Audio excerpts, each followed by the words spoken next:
तो good evening, स्वागत है हमारे चैनल काउंटिंग मार्गदर्शक में। आज हम आपके लिए टॉपिक लाए हैं ई वे बिल।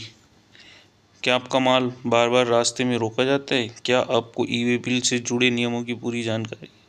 इस वीडियो में हम बताएंगे आपको ई वे बिल से रिलेटेड पूरी जानकारी।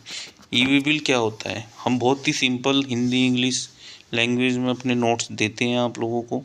ई वे बिल क्या है? ई वे बिल एक इलेक्ट्रॉनिक वे बिल है।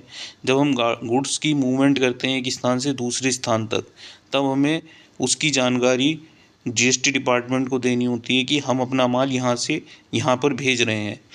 तो उसके लिए हमें एक E way bill, electronic way bill भरना होता है। ये गुड्स की मूवमेंट पर लगता है और ये 50,000 से ज़्यादा की वैल्यू के गुड्स पर लगता है। और ध्यान रखना दोस्तों, गुड्स सिंगल नेम में 50,000 से ऊपर होना चाहिए। मल्टीपल नेम में 10-10, 20-20 हज़ार के पूरी गाड़ी में माल है तो ई वे बिल की ज़रूरत नहीं है। ई वे बिल हमें sale, purchase, stock transfer, job work, return, batch transfer सब पर देना होगा।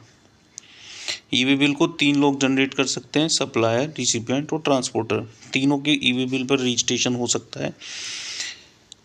ई वे बिल की वैलिडिटी अगर 200 किलोमीटर तक है तो 1 दिन के लिए ई वे बिल वैलिड रहेगा। 200 किलोमीटर से ज़्यादा है तो और 1 दिन एक्स्ट्रा होता चला जाएगा आपको जैसे एग्जांपल के लिए 450 किलोमीटर है तो हर 200 किलोमीटर के लिए 1 दिन और 50 किलोमीटर के लिए एक एक्स्ट्रा दिन, तो 3 दिन मिल जाएंगे। ई वे बिल में हमें क्या क्या भरना होता है? ई वे बिल में 2 पार्ट होते हैं, पार्ट ए, पार्ट बी। अभी हम लोग आके आपको ऑनलाइन भी दिखाएंगे जीएसटी पोर्टल पर ई वे बिल कैसे बनाया जाता है। इनवॉइस नंबर, इनवॉइस की डेट, प्रोडक्ट का name, quantity, taxable value, GST rate, HSN code, ये सब हमें उसमें देना होता है। पार्ट बी में ट्रांसपोर्टर की डिटेल आती है जिसमें व्हीकल नंबर होता है।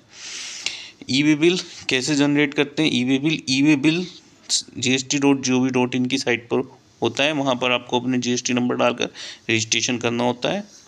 और ई वे बिल का रजिस्ट्रेशन होने के बाद अभी हम आपको दिखाते हैं जीएसटी की साइट पर ई वे बिल का रजिस्ट्रेशन कैसे होता है और कैसे ई वे बिल बना सकते हैं।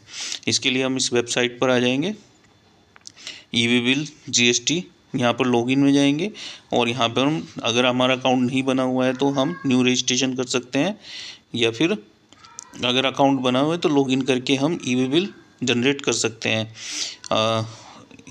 इसके पार्ट दोनों सिंपल होते हैं। ये जीएसटी के थ्रू जनरेट होता है और बहुत ही सिंपल प्रोसीजर होता है। केवल हमें अपने इनवॉइस, जो हमारा सेल इनवॉइस है, परचेज इनवॉइस है, उसकी डिटेल हमें बस इसमें फिल करनी होती है। धन्यवाद।